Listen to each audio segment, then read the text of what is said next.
देखिए, सिटीजनशिप जो है ये एक आइडिया है एक्सक्लूजन का, लोगों को बाहर निकालने का आइडिया है। तो जो सिटीजन है वो अपने हैं और जो सिटीजन नहीं है वो हमारे नहीं।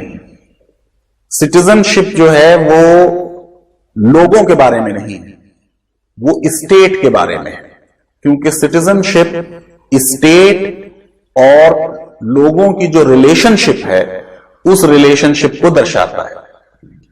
अब सिटीजनशिप के बारे में दो मेन थ्योरीज हैं।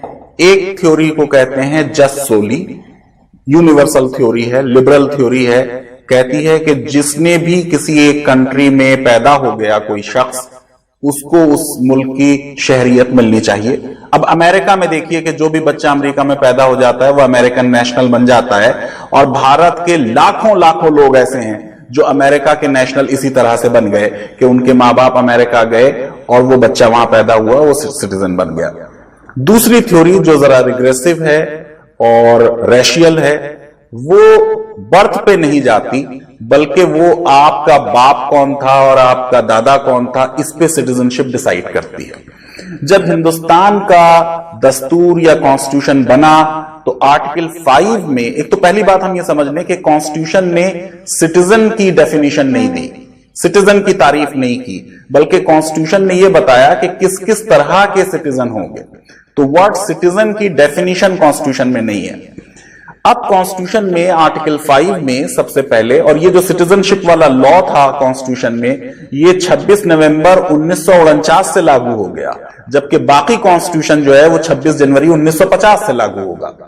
तो कॉन्स्टिट्यूशन के आर्टिकल 5 ने यह कहा कि भारत में जो भी शख्स पैदा हो गया जिस वक्त कॉन्स्टिट्यूशन वजूद में आया, वो इंडिया का शहरी है। अगर वो शख्स के मां बाप में से कोई भारत में पैदा हो गया तो वो भारत का सिटीजन है। और तीसरी चीज ये कही कि कोई भी शख्स जो 5 साल से भारत में रह रहा था जिस वक्त कॉन्स्टिट्यूशन हमने बनाया, वो भारत का सिटीजन होगा। तो भारत की सिटीजनशिप जब कॉन्स्टिट्यूशन बना, बर्थ की बुनियाद पे हर उस शख्स को मिली जो भारत में पैदा हुआ, या उसके मां बाप भारत में पैदा हुए, या फिर वो 5 साल से भारत में रह रहा था। अब इसके बाद आर्टिकल 11 ने पार्लियामेंट को यह हक दे दिया कि वो सिटीजनशिप फ्यूचर के लिए डिसाइड करे। तो सिटीजनशिप एक्ट पार्लियामेंट ने 1955 में बनाया, और उसके बाद उसमें उन्होंने 2087 में 86 में अमेंडमेंट किया, फिर 2003 में किया, फिर 2015 में किया। मैं उन अमेंडमेंट्स में आज नहीं जाना चाहता हूं, लेकिन ये बात मैं चाहता हूं कि देश समझे, और ये जो लोग लॉ नहीं जानते, एक अफवाह फैला रखी है, एक सरकार के खिलाफ भी माहौल बनाया जा रहा है, एक डर और भय का माहौल बना जा रहा है। मैं चाहता हूं कि देश उससे बचे और सही कानून को समझे। तो ये सेक्शन 3 है अब जो डिफाइन करेगा सिटीजनशिप एक्ट के कि आज की डेट में भारत का सिटीजन कौन है। तो सेक्शन 3 ये कहता है कि हर वो आदमी जो 26 जनवरी 1950 से बाद पैदा हुआ और 1 जुलाई 1987 से पहले पैदा हुआ, 26 जनवरी 1950 से 1 जुलाई 1987 के बीच जो भी हिंदुस्तान में पैदा हुआ वो इंडियन सिटीजन है। दूसरी शर्त, अगर कोई आदमी 1 जुलाई 1987 के बाद पैदा हुआ, फिर 2003 में जब वाजपेयी जी की गवर्नमेंट थी, सिटीजनशिप एक्ट में एक अमेंडमेंट हुआ था, वो अमेंडमेंट जो है वो कमेंस हुआ 3 दिसंबर 2004 से।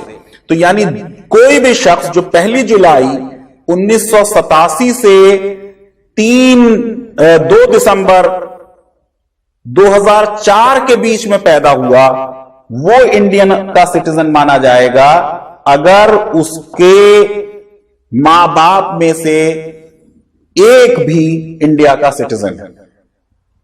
1950 से 1987 तक जो भी भारत में पैदा हो गया वो सिटीजन है, मां बाप से कोई मतलब नहीं।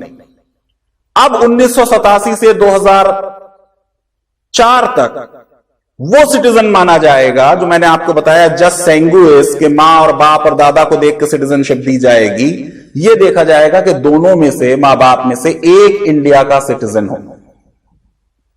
तीसरी चीज, तो जो लोग 2003 के बाद हिंदुस्तान में पैदा हुए हैं उनको इंडिया का सिटीजन जब माना जाएगा, अब ये शर्त सख्त कर दी गई कि मां बाप में से एक इंडिया का सिटीजन हो, नहीं, अब दोनों इंडिया के सिटीजन हो तो उनको सिटीजनशिप मिल जाएगी। ये एक कैटेगरी हो गई। तो हर वो आदमी जो 2003-4 के बाद पैदा हुआ, 2003 के अमेंडमेंट के हिसाब से, अगर उसके दोनों मां बाप हिंदुस्तानी हैं तो वो इंडिया का सिटीजन माना जाएगा। एक और इसमें बात क्लॉज डाली गई कि अगर उसके दोनों मां बाप हिंदुस्तानी सिटीजन नहीं है तो अगर उसका एक दोनों में से इंडिया का सिटीजन है और दूसरा इलीगल इमिग्रेंट नहीं है तो उसको इंडियन सिटीजनशिप मिल जाएगी, इंडिया का सिटीजन, उसको शहरी माना जाएगा। और इलीगल इमिग्रेंट वो है जो हिंदुस्तान में एंटर किया या घुसा, जिसके पास वीजा नहीं था या कोई वैलिड ट्रेवल डॉक्यूमेंट नहीं था, वो आदमी जो है वो इलीगल इमिग्रेंट माना जाएगा। तो कौन है आज भारत का सिटीजन? हर वो शख्स जो 1950 से 1987 के बीच भारत में पैदा हुआ, हर वो शख्स जो 1987 से 2004 के बीच भारत में पैदा हुआ और उसके मां बाप में से एक भारत का शहरी था। जो लोग 2004 के बाद भारत में पैदा हुए, या तो उनके दोनों मां बाप भारत के शहरी हों या उनमें से एक शहरी हो और दूसरा इलीगल इमिग्रेंट ना हो।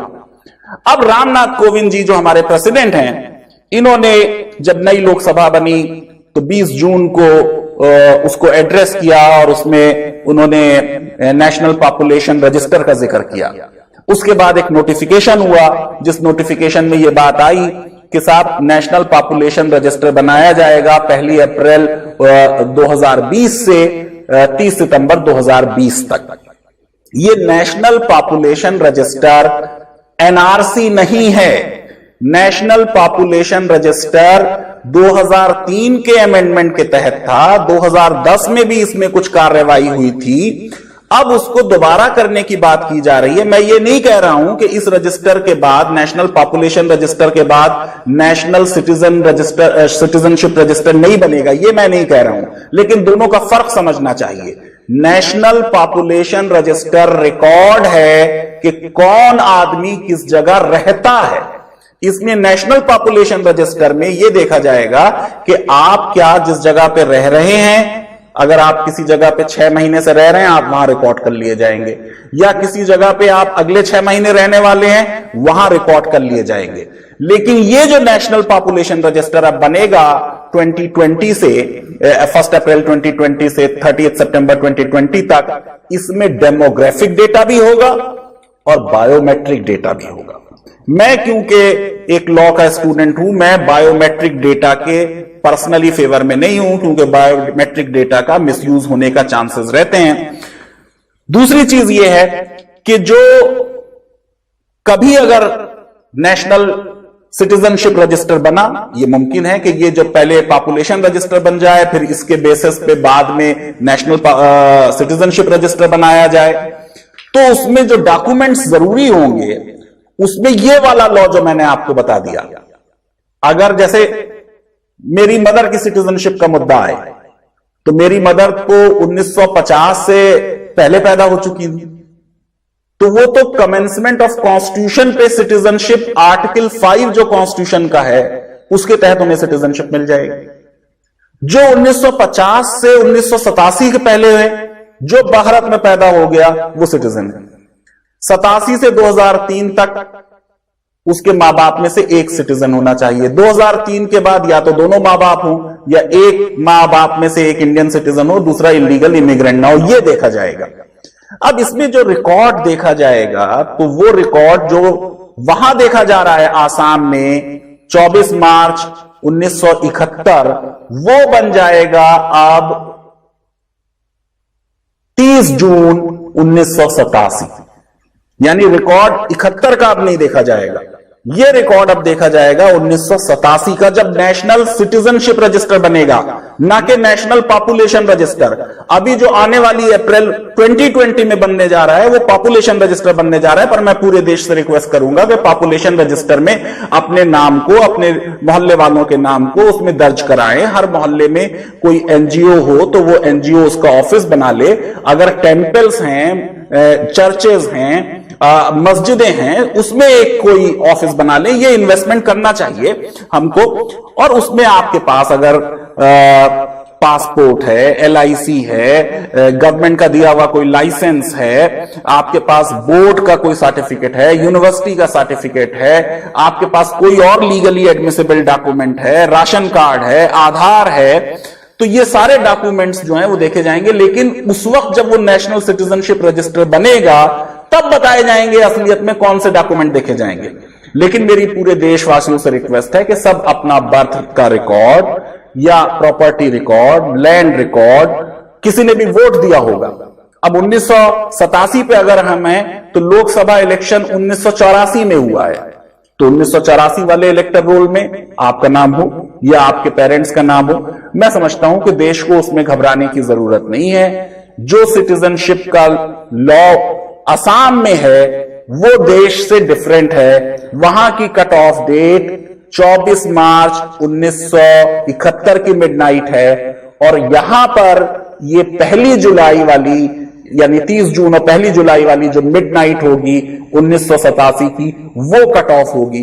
परेशान ना हो, एंजाइटी ना दिखाएं, सरकार पर ट्रस्ट रखें, अपने डॉक्यूमेंट्स अच्छी तरह प्रिपेयर करें। मैं समझता हूं कि ये नेशनल पॉपुलेशन रजिस्टर वाली एक्सरसाइज जो है, ये अगर हमें को डॉक्यूमेंट्स बनाने में सपोर्ट करे तो ये बेहतर एक्सरसाइज है। लेकिन मेरी लीगल पोजीशन और पर्सनल राय ये है कि इस एक्सरसाइज से एट द एंड हमको बहुत कोई बड़ा रिजल्ट नहीं मिलने वाला।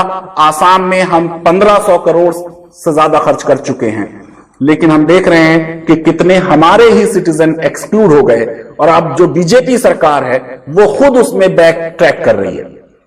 इसी तरह अगर हमने पूरे देश में बनाया तो हम कोई 1 करोड़ लोग भी नहीं निकाल पाएंगे जिनको हम ये कहेंगे कि ये फॉरेनर्स हैं और इनको हम डिपोर्ट कर रहे हैं। 1 करोड़ लोगों का डिपोर्टेशन भी at the end of judgement by foreigner tribunal मुश्किल होगा। इसलिए मैं समझता हूं कि हम खोदेंगे पहाड़ और उसमें से निकलेगी चुहिया। सब्सक्राइब कीजिए हमारे चैनल और दबाइए बेल का आइकन ताकि आपको रेगुलर नोटिफिकेशन अपडेट्स मिल सके।